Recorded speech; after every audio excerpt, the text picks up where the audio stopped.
Hi guys, welcome back to my channel. My name is Doreen. If you're new here, you are very welcome. Please consider subscribing. There's a subscribe button just down here. It's red. It's written on subscribe, and you hit it, you have subscribed to the channel. And it's completely free. You're not charged anything for you to subscribe. It just supports the channel and helps us to grow and reach very many other people, so that the lessons that we are learning, we learn together and grow together. And if you're a returning subscriber, welcome back. Thank you for loving the content. Thank you for loving the videos. Thank you for sharing them, for putting on your status. I see you and I really appreciate you.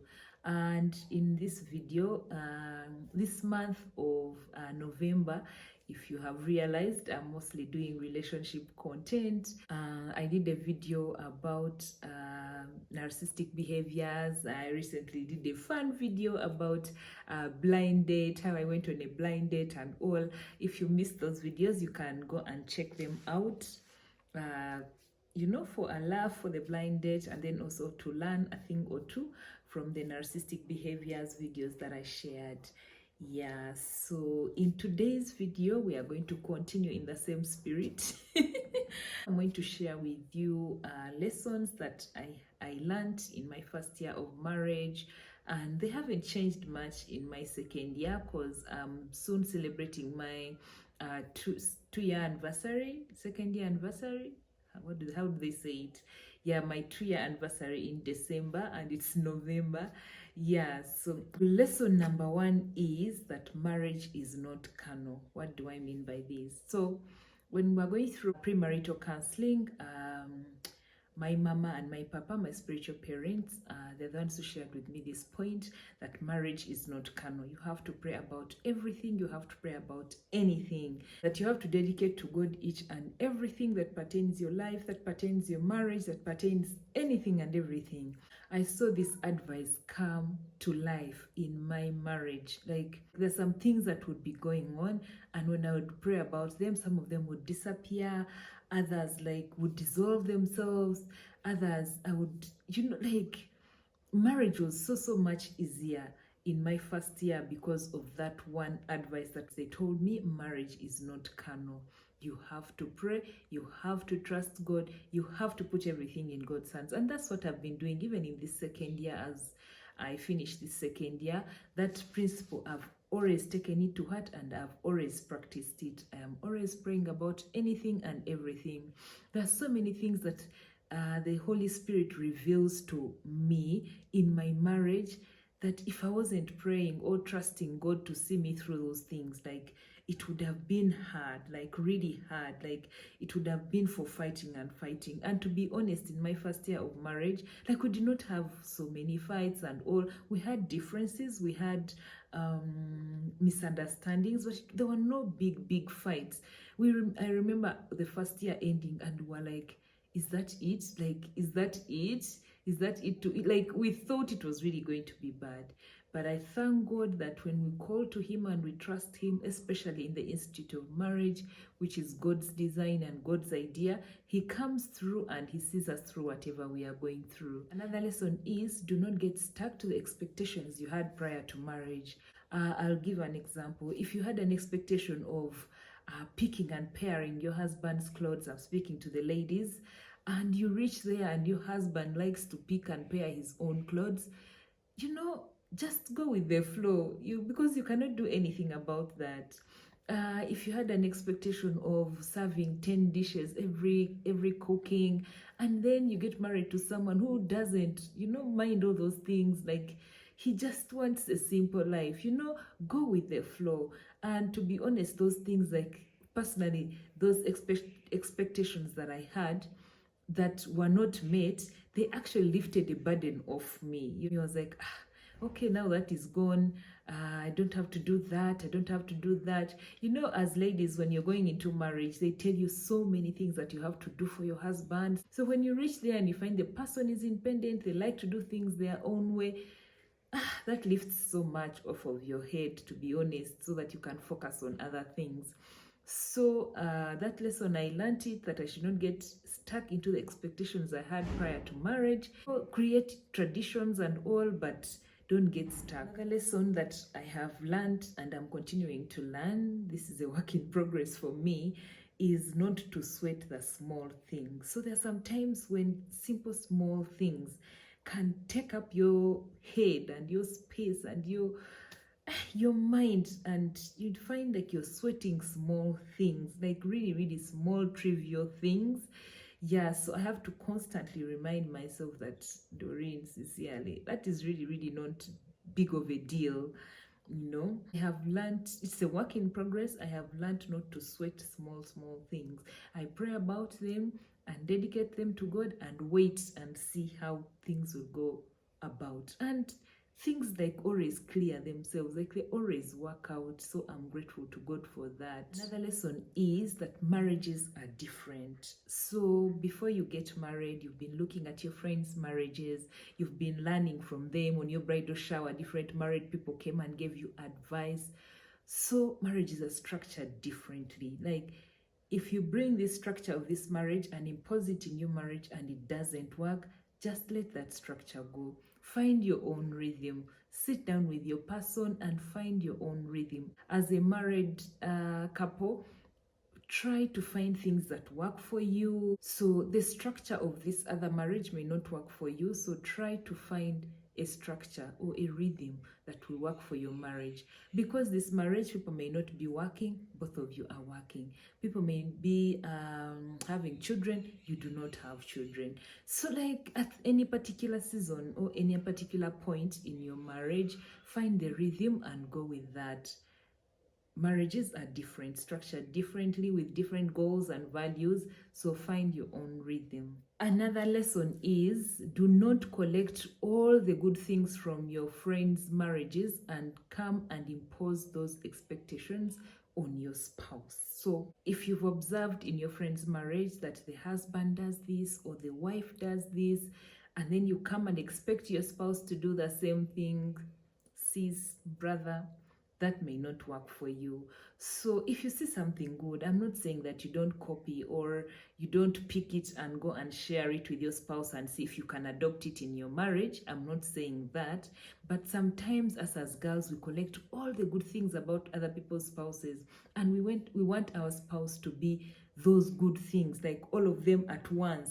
One person to be all those good things collectively from different marriages, which is very impossible. So do not put pressure on your spouse to be that. Like, no one can even be that. No one can be that good of collecting all the good from other people and you put it in one person.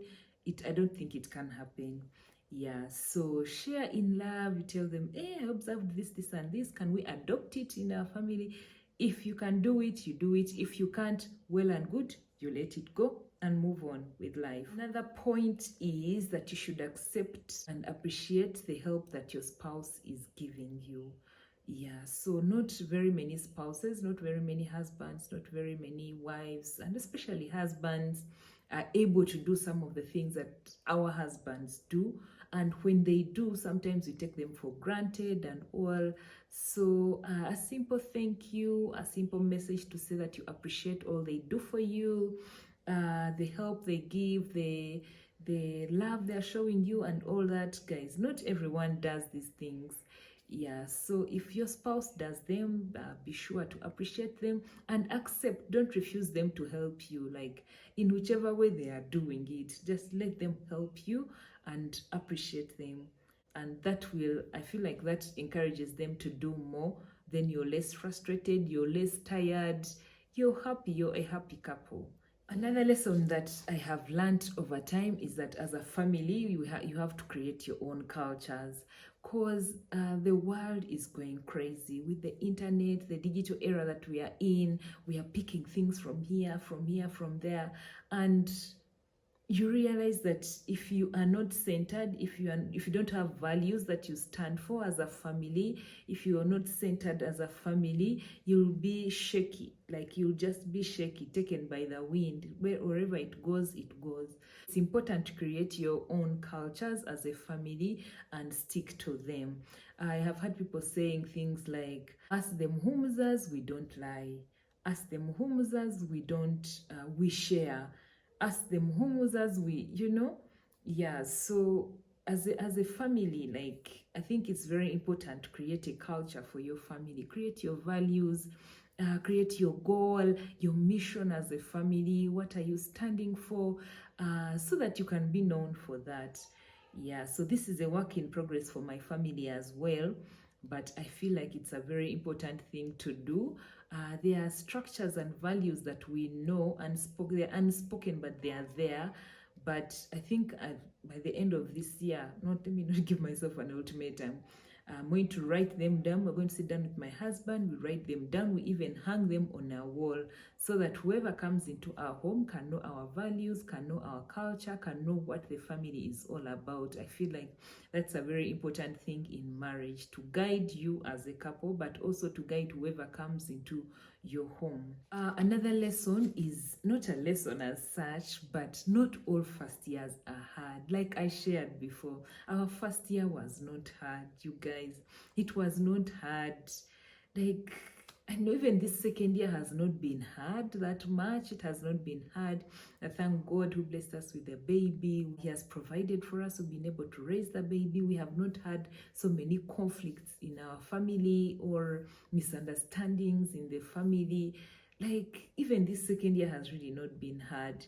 Sometimes I try to shake some tables, but the tables are unshakable. I realize that I'm there alone. Yeah. I just have drama. It's just dramatic. Just ignore me. Yeah, but even this year really has been okay. When you get a misunderstanding, we sit and talk about it. And sometimes, we over escalate these things, but they're not that serious. Like, they're simply not that serious. And with prayer and God on our side and the Holy Spirit guiding, like, things just move on. And I pray that it stays like that. Then another thing is to educate yourself prior to marriage. I remember reading all these books about temperaments, about love languages, his needs, her needs. I cannot say that I'm perfect, but I try at least to practice the things that I read, and they have helped me so much. Yeah, so if you're planning to get married or you're in your first year of marriage, you can try to educate yourself about marriage. I really need to read more books about marriage. Now even parenting has come in. I need to read more books about parenting. Yeah, so constantly improving yourself is very important for yourself as a person, and also for the marriage relationship to also thrive. Both of you have to constantly improve yourselves, constantly learning from different sources so that you can be better people and better spouses. They say that before you get married, you must know who you are, you must know your purpose, you must know your goals, your vision, you dealt with your childhood traumas. But to be honest, guys, it's easier said than done. Sometimes marriage can bring out things from you that you did not even know that were there. So I urge all of us to give ourselves grace as we learn, as we go through this institution of marriage. As human beings, we are constantly growing, constantly evolving. So give yourself grace. Continue to learn more about each other, continue to be better. Don't be stuck with this thing of me, this is how I am. No, try to be better, try to understand. Ask the Holy Spirit, ask God to help you to learn to be a better person for this spouse that He blessed you with. Those are some of the lessons. More lessons will continue to come in the other videos, so please keep it locked here. If you have any lessons to share with us, please leave them in the comment section. If you agree with some of the lessons that I've shared, also leave a comment below. If I have inspired you to get married, you're a single person and you're watching and you're like, wow, it's doable, I can do this, please also leave a comment below. Yeah, let's learn from each other, let's grow together. As we always say on this channel, progress is progress no matter how small. So keep moving, keep growing, and keep glowing. Bye bye, see you in the next video.